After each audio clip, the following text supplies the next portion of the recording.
All right, CNT125, Chapter 7. We're down to some of the last topics in the chapter on availability, redundancy kind of thing.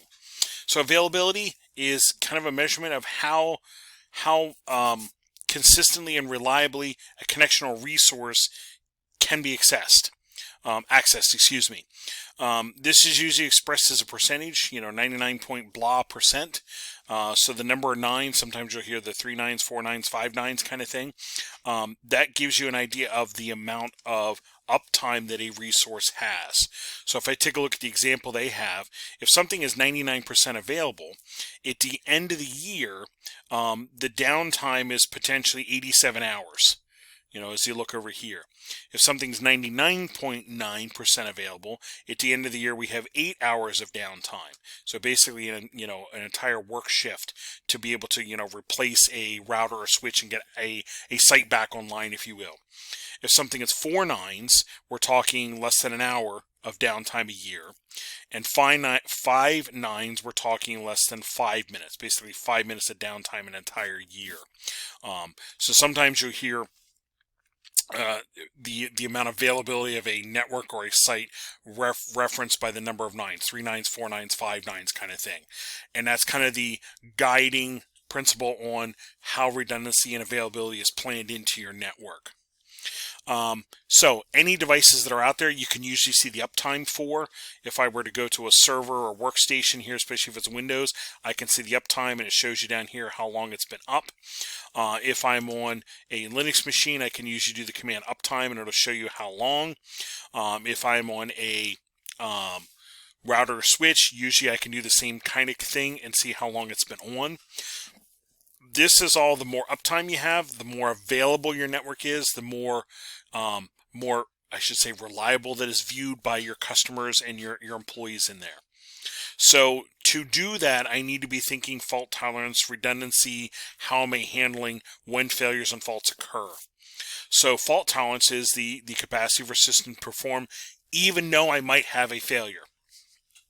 So a failure would be, I use the example here, if a car breaks down the highway, we're done. We're not traveling anywhere. A fault could be a minor thing that may lead to a failure. Fault can be a small break that leads to a failure if it's not fixed quickly. So fault could be on my car, a part of my car breaks, and if it's a major part, well, it might cause the whole failure of the car. If it's a minor part, I might be able to fix it while we're going, if you will. If it's the light bulb, the headlight burnout, well, we can fix that pretty quickly, but I can keep driving for right now until I get to a safe place. That kind of thing. So when we talk faults and failures, we're referencing those ideas. So fault tolerance system, the goal is to prevent any faults from becoming failures. That's the idea that they're getting behind here. So a small fault, if it's fixed quickly, can prevent failures in a network. So when we start talking availability, redundancy, we start using terms like mean time between failures and mean time to repair.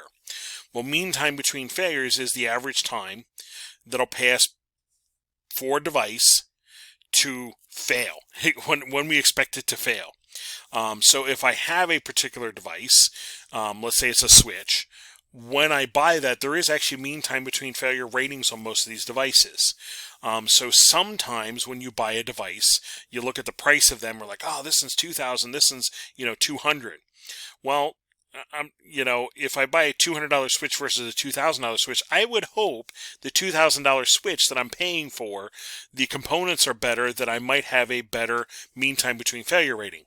The $200 switch, I cannot expect it to last as long as the $2,000 switch. Just getting the idea, sometimes when people price things out, they try to go for the cheaper one. Well, sometimes that's going to factor into this right here. The cheaper ones might not be designed to run 24 hours a day, 7 days a week, 365 days a year for 7 years, like maybe a more expensive unit is. So that is something that is usually rated on devices. That is something that might be a consideration. The mean time to repair is how long it's going to take when that device fails for something else to kick in or replacement for. Well, let's just say it's a switch in my house. if the switch in my house fails, it might take me a day till I can get to the store, buy a new one, come home and hook it up. But if I wanted to, I could buy a spare one, keep it on my shelf, that if this were to fail right now, let's say it's a holiday weekend and stores are closed, and it fails, I could take the one off my shelf, plug it in, and replace it, and I might have a downtime of like 5 minutes, as opposed to an entire day. So mean time to repair is how long it's going to take to recover from a fault. And there's lots of things you can do to keep that time minimal. As I just said, having a spare piece of equipment around.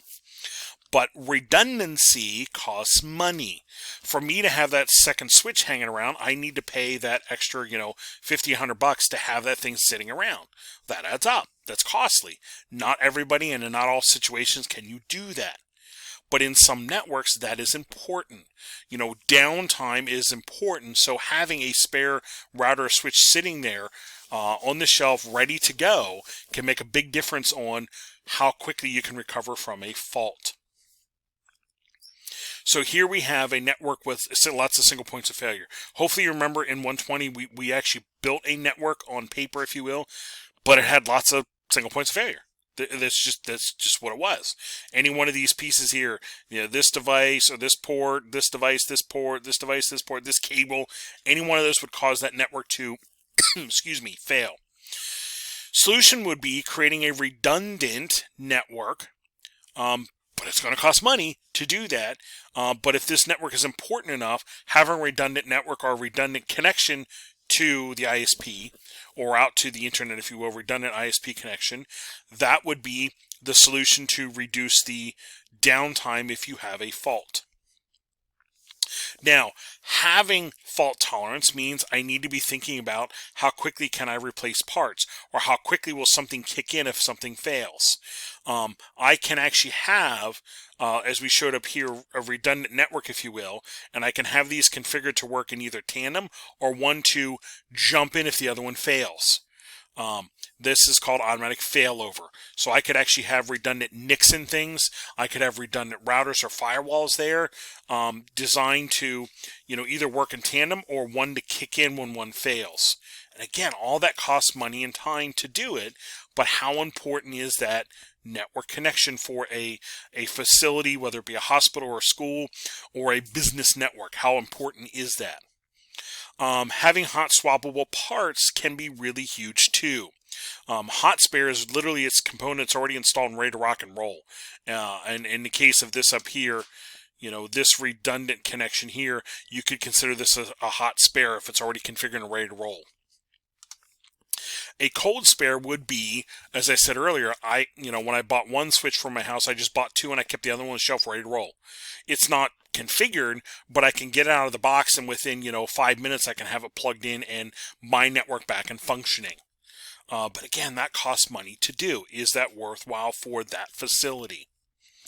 I can, in some cases, have redundant links configured to work in tandem, that if a link were to fail, the other one's already there and functioning. That's called link aggregation. And I can do that so they're teamed up and acting in tandem. It gives me some more bandwidth, but it also builds in some of that redundancy. As I look here, I think I have it right here. Yes, I could actually have maybe my two uplink ports hooked up between the two switches, and I can configure them together to act like one cable. I'm adding throughput, but I'm also adding some redundancy. If one of these links fails, the other one's already there and functioning.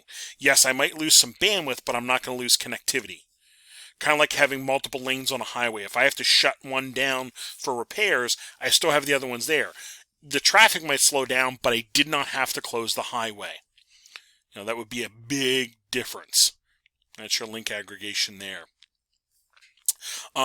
With link aggregation, there is many manufacturers will use a LCAP link aggregation control protocol, IEEE 802.3AD. This actually coordinates communications between the hosts almost very much like DHCP does for those aggregate links. You can have them configured in static, passive, or active mode, and these will define when they would kick in or when they would not kick in. Active is most of the common configuration. It's basically there negotiating and would be fault tolerant if a link fails. It basically jumps right in. Here would be an example of configuring, two ports between. If you remember early in the chapter, if I have two switches connected together and I have redundant links, STP is going to shut down the redundant link. Well, I could configure these two links between switches to be aggregated, and it now treats them as one pipe, if you will, and it won't shut that redundant link down. Here's the configuration to do so. We're going to do some switch configuration with Chapter 8, so some of this will start looking familiar as we work with our switches. But I just wanted to put a real example there of that's how you would do that. If I have redundant links between things, I could actually do some load balancing. Load balancing is distributing load across each of those links kind of equally. That's why it's using both of those links instead of just one. And this is, basically two web servers working together to handle a single website. A lot of your large websites, I'll pick on the ESPNs or the Formula Ones or, Major League Baseball or whatever, all those large websites, it isn't just one server responding. It's using multiple servers looking like one to the customers responding to website requests. There's protocols to do this. CARP is one of them. We have a set of IP addresses designed to respond to requests. And it basically, the request comes in and allocates it to a server. These actually end up working in conjunction.